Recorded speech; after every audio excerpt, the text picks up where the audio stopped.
നിലമ്പൂരിൽ ഓരോ പാർട്ടിയും മതേതര പാർട്ടികൾ എന്നുള്ള ലേബലിൽ മത്സരിക്കാനാണ് ആദ്യം ശ്രമിച്ചത്. പിന്നീട് അതിൽ ഞാനാണോ നീയാണോ കേമൻ എന്നതിനുള്ള കടിപിടി കൂടുന്നതുമാണ് നമ്മൾ കാണുന്നത്. PDPയെ പോലും വിശുദ്ധരാക്കാനുള്ള ശ്രമം നടന്നു. മദനിയെ വിശുദ്ധനാക്കുമോ എന്ന് പോലും നമ്മൾ സംശയിച്ചു ഈ കഴിഞ്ഞ ദിവസങ്ങളിലൊക്കെ. എന്റെ ഒരു ചോദ്യം എന്ന് പറയുന്നത്, പ്രശാന്ത് സാർ, എന്താണ് നിലമ്പൂരിൽ യഥാർത്ഥത്തിൽ ഈ രാഷ്ട്രീയ പാർട്ടികൾ ഉദ്ദേശിക്കുന്നത്? അവർ യഥാർത്ഥത്തിൽ തങ്ങൾ മതേതരവാദികളാണെന്ന് വാദിക്കാനാണോ? അതല്ല മതത്തെ ഞങ്ങൾ ഗൗനിക്കുന്നില്ല എന്ന് കാണിക്കാനാണോ? എന്താണ് യഥാർത്ഥത്തിൽ ഇവരുടെ ഉദ്ദേശം? ഒപ്പം നിലമ്പൂരിൽ ആർക്കായിരിക്കും വിജയസാധ്യത? നിലമ്പൂർ മണ്ഡലത്തെ നമ്മൾ പരിശോധിക്കുമ്പോൾ ശരിക്കും പറഞ്ഞാൽ ഒരു മതേതര സ്വഭാവമുള്ള ഒരു മണ്ഡലമായിട്ടാണ് നമുക്കിതിനെ കാണാൻ സാധിക്കുന്നത്.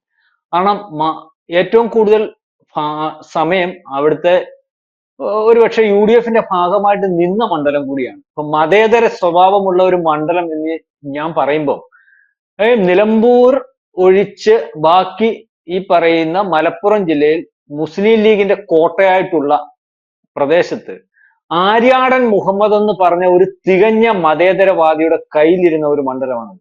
ആര്യാടൻ മുഹമ്മദ് എന്ന് പറയുന്ന ആ വലിയ മനുഷ്യൻ, അദ്ദേഹത്തെ അങ്ങനെ പറയാൻ പറ്റത്തുള്ളൂ.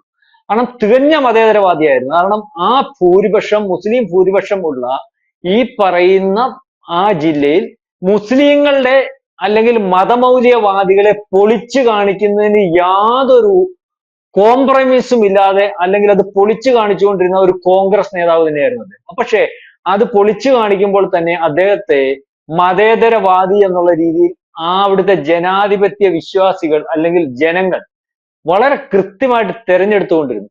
അദ്ദേഹത്തിന് ശേഷമാണ് ഈ 2 പ്രാവശ്യം അൻവർ എന്ന് പറയുന്ന ആൾ അവിടെ ജയിക്കുവാൻ കാരണമായത്. അൻവർ പണ്ട് ഈ പറയുന്ന പോലെ കോൺഗ്രസ് ആയിരുന്നു. കോൺഗ്രസിനകത്തു നിന്ന് അയാൾ വന്ന് ഇടതുപക്ഷത്തിനകത്ത് വരുമ്പോൾ ആ കോൺഗ്രസിനകത്ത് നിന്നപ്പോ ഉണ്ടായ സ്വാധീനം അല്ലെങ്കിൽ അദ്ദേഹത്തിന് പല ഇലക്ഷനിൽ നിന്നപ്പോൾ ബാക്കിയുള്ള സ്വതന്ത്രന്മാർക്ക് കിട്ടുന്നതിനെക്കാട്ടി കൂടുതലായിട്ട് വോട്ട് ലോക്സഭയിൽ നിയമസഭയിലും ഒക്കെ കിട്ടി.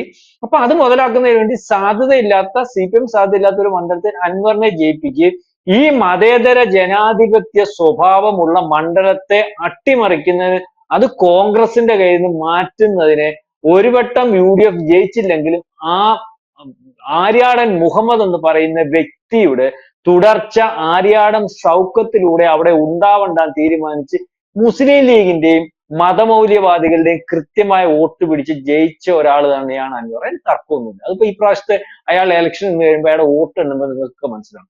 ഇപ്പൊ അവിടുത്തെ വിഷയം എന്ന് പറഞ്ഞാൽ ജമാഅത്തെ ഇസ്ലാമി ഇന്നലെ പരസ്യമായ പിന്തുണ ഈ പറയുന്ന UDFന് കൊടുത്തു. UDFന് കൊടുത്തപ്പോൾ ആര്യാടൻ മുഹമ്മദിന്റെ മകൻ ആര്യാടൻ ഷൗക്കത്താണ് അവിടുത്തെ സ്ഥാനാർത്ഥി. ആര്യാടൻ മുഹമ്മദിന് വോട്ട് ചെയ്തവർ ഒരു മതേതരവാദികൾ ഈ ഒറ്റ കാരണം കൊണ്ട് ആര്യാടൻ ഷൗക്കത്തിന് വോട്ട് ചെയ്യാതിരിക്കാം, അവിടെ നിൽക്കട്ടെ. അതുപോലെ അപ്പം ഇത്രയ്ക്ക് അല്ലെങ്കിൽ ഇത്രയ്ക്ക് മതതീവ്ര സ്വഭാവമുള്ള അല്ലെങ്കിൽ ലോകത്തെല്ലാം മുസ്ലിം രാജ്യം വരണം, മതരാജ്യം വരണമെന്ന് വാശി പിടിക്കുന്ന ബ്രദർഹുഡിന്റെയും അല്ലെങ്കിൽ അത്തരത്തിലുള്ള ഒരു സംഘടന ഇപ്പൊ തന്നെ ബംഗ്ലാദേശിൽ നടക്കുന്ന ഹിന്ദു ഹത്യക്ക് അല്ലെങ്കിൽ യൂനസിന്റെ പുറകിൽ നിന്ന് യൂനസിനെ നിയന്ത്രിക്കുന്ന അവിടുത്തെ അട്ടിമറിക്ക് നേതൃത്വം കൊടുത്ത ലോകത്തുടനീളം മതേതര ജനാധിപത്യ സംവിധാനത്തെ ഒന്നും അംഗീകരിക്കാത്ത അല്ലെങ്കിൽ മതരാഷ്ട്രം വരണമെന്ന് വാശി പിടിക്കുന്ന ഈ പറയുന്ന ജമാഅത്തെ ഇസ്ലാമിയുടെ പാർട്ടിയാണ് ഈ പാർട്ടി. അപ്പൊ അതിന്റെ പിന്തുണ ഈ പറയുന്ന കോൺഗ്രസിന് നിരുപാധികം കൊടുത്തിരിക്കുകയാണ്. ഇതിപ്പോ ചർച്ചയായിക്കൊണ്ടിരിക്കുകയാണ്. അപ്പൊ നിരുപാധിക പിന്തുണ ഇവിടുത്തെ VD സതീശൻ അറിയാമല്ലോ ഇവരുടെ നിലപാട് എന്താണ്. ഈ പാർട്ടി VD സതീശൻ RSS എന്ന് പറയുമ്പോൾ നീയൽ വരയ്ക്കുന്ന പോലെ വരയ്ക്കുന്നുണ്ട്. RSS എന്തോ ടെററിസ്റ്റ് ഗ്രൂപ്പാണ്. RSS ഒരു സംഘടനയാണ്.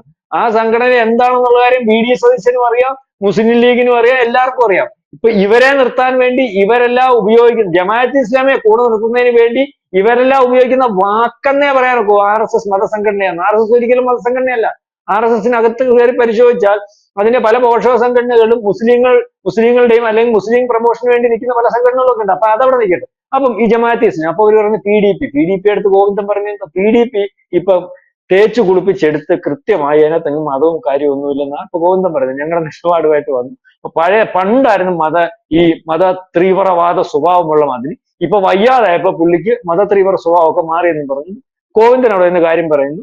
ഈ പറയുന്ന പോലെ ഇവർക്ക് നിരുപാധിക പിന്തുണ ആയതുകൊണ്ട് ഞങ്ങൾ ആരുടെയും പിന്തുണ മേടിക്കും, CPM-ന്റെ ഭാഗത്ത് ആര് എന്നാലും അവരെല്ലാം അന്നേരം വിശുദ്ധന്മാരാകും, ഞങ്ങളുടെ ഭാഗത്തോട് വന്നാൽ അത് മതമൗലികവാദിയാവും എന്നൊക്കെ പറഞ്ഞ് പരസ്പരം കോൺഗ്രസും ഈ പറയുന്ന CPM കൂടി അവരുടെ ഭാഗത്ത് നിൽക്കുന്ന മതമൗലികവാദികളെ ന്യായീകരിക്കുന്നതിന് വേണ്ടി ചെയ്യുന്ന പരിപാടി. പക്ഷെ ഇവിടെ ഒന്ന് സംഭവിക്കും. ഇവിടെ ഒരുപക്ഷെ നിലമ്പൂരിൽ ഈ മതമൗലികവാദികളുടെയും മുസ്ലിങ്ങളുടെയും അല്ലെങ്കിൽ എല്ലാവരുടെയും കൂടെ വോട്ട് കിട്ടി കോൺഗ്രസ് അവിടെ ജയിച്ചാൽ 2026 വീണ്ടും മൂന്നാമത് പിണറായി വിജയൻ അധികാരത്തിൽ വരാനുള്ള സാധ്യത. പിന്നെ അതല്ല, അവിടെ ആര്യാടൻ, ഇനി വേറെ വേർഷനുണ്ട്, അവിടെ ആര്യാടൻ മുഹമ്മദിനെ ജയിപ്പിച്ച മതമൗലികവാദികളുടെ മാനസികാവസ്ഥയിലാണ് ഈ പ്രാവശ്യവും അവിടെ വോട്ട് ചെയ്യുന്നുണ്ടെങ്കിൽ 100% അവിടെ ഈ പ്രാവശ്യം ഇടതുപക്ഷ സ്ഥാനാർത്ഥി ജയിക്കും. അതായത് ഈ പ്രാവശ്യം അവിടെ UDF ജയിച്ചാലും അടുത്ത 2026 മൂന്നാം പിണറായി സർക്കാർ വരും. UDF തോറ്റാലും 2026 UDF ഈ മൂന്നാം പിണറായി സർക്കാർ വരും. അതിന്റെ കാരണം എന്ന് പറഞ്ഞാൽ അവിടെ ഇപ്പം ഈ പറയുന്ന UDF-ന് മൊത്തത്തിലുള്ള പേരെന്ന് പറഞ്ഞാൽ മുസ്ലിം മത മൗലികവാദികളുടെ പാർട്ടി എന്നുള്ള പേര് വളരെ കൃത്യമായിട്ട് ദേശീയ തലത്തിൽ കിട്ടിയിട്ട് നിൽക്കുന്ന പാർട്ടിയാണ്. അറിയാമല്ലോ, സിന്ദൂറിന് ശേഷം അവരുടെ ഏറ്റവും വലിയ നേതാവായിട്ടുള്ള രാഹുൽ ഗാന്ധി ഈ രാജ്യത്തുടനീളം പറഞ്ഞു നടന്ന കാര്യങ്ങൾ ഈ രാജ്യത്തെ ഈ ജനങ്ങൾ അംഗീകരിക്കാതിരിക്കുകയും അതിന്റെ സർവേ വന്നപ്പോൾ ഏതാണ്ട് 12% മാത്രം ജനം ഇന്ത്യയിൽ രാഹുൽ ഗാന്ധിയുടെ പാകിസ്ഥാൻ അനുഭാവത്തോടും അല്ലെങ്കിൽ മതമൗലികവാദികളുടെ കാഴ്ചപ്പാടിനോടും നിൽക്കുമ്പോൾ 88%വുമായിട്ട് സിന്ദൂർ എന്ന് പറയുന്ന ഓപ്പറേഷന്റെ കൂടെ ഇവിടുത്തെ ജനം നിൽക്കുക. ഞാൻ ഈ പറഞ്ഞത് ഈ രീതിയിലേക്കുള്ള സങ്കല്പം കേരളത്തിലെ ജനങ്ങൾക്കും ഉണ്ട്. അപ്പം സിന്ദൂറിനെ അനുകൂലിക്കുന്ന ജമാഅത്തെ ഇസ്ലാമിയെ മതമൗലികവാദികളുടെ കൂടെ നിർത്തി നിലമ്പൂർ ജയിക്കുന്നതിന് വേണ്ടി ഇവിടുത്തെ UDF ശ്രമിച്ചാൽ 2026 BJP ഇവിടെ അല്ലെങ്കിൽ എത്ര സീറ്റ് പിടിക്കുമെന്നോ അല്ലെങ്കിൽ BJP വലിയൊരു എണ്ണത്തിൽ വളരെ കൂടുതലായിട്ടുള്ള സീറ്റ് പിടിക്കുമെന്നോ ഒന്നും എനിക്ക് അഭിപ്രായം. പക്ഷെ BJP പിടിക്കത്തില്ലെങ്കിൽ പോലും ആ മാനസികാവസ്ഥയുള്ളവർ അല്ലെങ്കിൽ ഈ പറയുന്ന മതമൗലികവാദികളെ തള്ളണം അല്ലെങ്കിൽ പാകിസ്ഥാൻവാദികളെ തള്ളണം, അത്തരത്തിലുള്ള രാജ്യത്തിന് ആപത്താണെന്ന് വിചാരിക്കുന്നവർ ഒരുപക്ഷെ അടുത്ത പ്രാവശ്യം BJP ജയിക്കാൻ സാധ്യതയില്ലെന്ന് കണ്ട് വോട്ട് ചെയ്യാൻ സാധ്യതയുള്ള പാർട്ടിയായിട്ട് CPM മാറുകയും 2026 ഇലക്ഷനിലും ഇവിടെ മൂന്നാമതും CPM അധികാരത്തിൽ വരാനുള്ള സാധ്യതയും ഈ നിലമ്പൂർ ഇലക്ഷനിലെ ചർച്ചയും അല്ലെങ്കിൽ അതിനുശേഷം കോൺഗ്രസിന്റെ നിലപാട്. കോൺഗ്രസ് പറയുന്നത് എങ്ങനെയും ജയിക്കണം, അവർക്ക് അടുത്ത 2026 എങ്ങനെയും അധികാരത്തിൽ വരണം, എങ്ങനെയും അധികാരത്തിൽ വരുന്നതിന് ആരുടെയും വോട്ട് പിടിക്കണം, ഏത് വർഗീയവാദികളുടെയും പിടിക്കണം, ഏത് പാകിസ്ഥാൻവാദികളുടെയും പിടിക്കണം, ഏത് മതമൗലികവാദികളുടെയും പിടിക്കണം, ഏത് ഭീകരവാദികളുടെയും പിടിക്കണം. ആ രീതിയിലേക്കുള്ള ഒരു കാഴ്ചപ്പാട് ആണ് കൈക്കൊള്ളുന്നത്. അല്ലെങ്കിൽ മതമൗലികവാദികളുടെ കാഴ്ചപ്പാടിനൊപ്പമാണ് കോൺഗ്രസ് എന്നുള്ള ദേശീയ തലത്തിൽ അവരുടെ നേതാക്കന്മാർ വന്ന് തെളിയിച്ചുകൊണ്ടിരിക്കുന്നത്. അതുകൊണ്ടാണ് പറഞ്ഞത് ഈ പ്രാവശ്യം നിലമ്പൂർ ആര്യാടൻ മുഹമ്മദിന്റെ മകൻ ആര്യാടൻ ഷൗക്കത്ത് ജയിച്ചാലും ഈ പറയുന്ന CPM ജയിച്ചാലും 2026 ഇലക്ഷന് 100%വും വീണ്ടും മൂന്നാമത് പിണറായി വിജയൻ അധികാരത്തിൽ വരും. അതായത് അവിടെ UDF ജയിക്കുന്ന ഈ മതമൗലികവാദികളുടെ വോട്ടിന്റെ സ്വാധീനത്തിൽ ആണ് അവിടെ UDF ജയിക്കുന്നതെന്നുള്ള ഒരു കാഴ്ചപ്പാടിലേക്ക് CPM പ്രചരണം നടത്തി കൊണ്ടുവന്നു കഴിഞ്ഞാൽ ആ 2026 ആ പ്രചരണത്തിന്റെ ആക്കം കൂട്ടുന്ന ഒരു അവസ്ഥയിലേക്ക് വന്നാൽ ഈ മതമൗലികവാദികൾ വീണ്ടും ഇവരുടെ കൂടെ നിൽക്കുന്നതും ആയിട്ടുള്ള ഒരു അവസ്ഥ വന്നാൽ തീർച്ചയായിട്ടും കേരളത്തിലെ ജനം UDF-ന് വോട്ട് ചെയ്യുന്നതിനുള്ള സാധ്യത കുറയും. അതായത് ന്യൂനപക്ഷം മുസ്ലിം ലീഗിന്റെ ഭാഗം, മുസ്ലിം ലീഗ് നിയന്ത്രിക്കുന്ന കോൺഗ്രസ്, ആ കോൺഗ്രസിന് വോട്ട് ചെയ്യേണ്ട ആ കോൺഗ്രസ് ഇവിടുത്തെ ഇന്ത്യയുടെ ജനാധിപത്യ സംവിധാനത്തിന് ഉതകുന്ന കോൺഗ്രസ് അല്ല, മതേതര സംവിധാനം നിലനിർത്താൻ പ്രാപ്തമായ കോൺഗ്രസ് അല്ല, അതൊരു ഭാഗത്തിന്റെയും പാകിസ്ഥാന്റെയും കോൺഗ്രസ് ആയിട്ട് മാറുന്ന ഒരു അവസ്ഥയിലേക്കും ആ പ്രചരണത്തിലേക്കും ആ പ്രചരണം ശരിയാകുന്ന രീതിയിലേക്കുള്ള പ്രവൃത്തിയിലേക്കും ഒക്കെയാണ് കോൺഗ്രസ് പൊയ്ക്കൊണ്ടിരിക്കുന്നത്. അതുകൊണ്ട് തന്നെയാണ് പറഞ്ഞത് ഈ നിലമ്പൂർ UDF ജയിച്ചാൽ 2026 ഈ പറയുന്നത് പോലെ വീണ്ടും മൂന്നാമത് പിണറായി വിജയൻ അധികാരത്തിൽ വരാനുള്ള സാധ്യതയുണ്ട്. അതിനുവേണ്ടി വോട്ട് ഒന്നും അവിടെ ജമാഅത്തെ ഇസ്ലാമിക്കില്ല. ഞങ്ങൾക്ക് ഈ ഇടതുപക്ഷ സ്ഥാനാർത്ഥി പറഞ്ഞതുപോലെ മതമൗലികവാദികളുടെ വോട്ട് വേണ്ട, RSSന്റെ വോട്ട് വേണ്ട എന്ന് പറയാൻ ഈ പറയുന്ന സതീശന് സാധിച്ചല്ലോ കഴിഞ്ഞ പ്രാവശ്യം. ഞങ്ങൾക്ക് RSSന്റെ വോട്ട് വേണ്ട. എന്തുകൊണ്ട് ജമാഅത്തെ ഇസ്ലാമി എന്ന് പറയുന്ന സംഘടന അല്ലെങ്കിൽ അത്തരത്തിൽ ലേബർ പാർട്ടി, ആ പാർട്ടി എനിക്കൊന്ന് ലേബർ പാർട്ടി എന്നാ പാർട്ടി അവരുടെ പാർട്ടിയുടെ ആ പാർട്ടിയുടെ പിന്തുണ ഞങ്ങൾക്ക് വേണ്ട, ഞങ്ങൾക്ക് മതേതര ജനാധിപത്യ അല്ലെങ്കിൽ ആ സംവിധാനത്തിൽ കൂടി മാനസികാവസ്ഥയുള്ളവരുടെ വോട്ട് മതി, ഈ പറയുന്ന ടെററിസ്റ്റ് ഗ്രൂപ്പുകളുടെ തീവ്രവാദികളുടെ വോട്ട് വേണ്ട എന്ന് ഇടതുപക്ഷ സ്ഥാനാർത്ഥിക്ക് പറയാൻ സാധിച്ചിട്ടുണ്ടെങ്കിൽ, അല്ലെങ്കിൽ ഇടതുപക്ഷ സ്ഥാനാർത്ഥിയുടെ ഭാഗമായിട്ട് ഇടതുപക്ഷ നേതാക്കന്മാർ പറഞ്ഞപ്പോൾ അതിനെ തിരുത്താൻ സാധിക്കുമായിരുന്നെങ്കിൽ ഈ പറയുന്ന ആര്യാടൻ ഷൗക്കത്തിനും അല്ലെങ്കിൽ ഈ പറയുന്ന സതീശനും ഒക്കെ ബി.ജെ.പിയുടെ വോട്ട് വേണ്ട എന്ന് പറയുന്നതിന് സാധിക്കുന്നുണ്ടെങ്കിൽ എന്തുകൊണ്ട് അവിടെ മതമൗലികവാദികളുടെ വോട്ട് വേണ്ട എന്ന് അവർക്ക് പറയാൻ സാധിക്കുന്നില്ല? ഒരു കാര്യം മറന്നു പോകരുത്, അവരിപ്പോഴും ധരിക്കുന്നത് മുസ്ലിങ്ങൾക്ക് മാത്രമേ വോട്ടിന്റെ ഏകീകരണമുള്ളൂ എന്നുള്ളതാണ്. ഇവിടെയും നമ്മൾ പരിശോധിക്കുമ്പോൾ 43% ഹിന്ദു വോട്ടുണ്ട്. ഹിന്ദു വോട്ടാണ് അവിടെ കൂടുതൽ. ഏതാണ്ട് അതിനെക്കാട്ടിൽ 1-2% കുറവാണ് മുസ്ലിം വോട്ട്.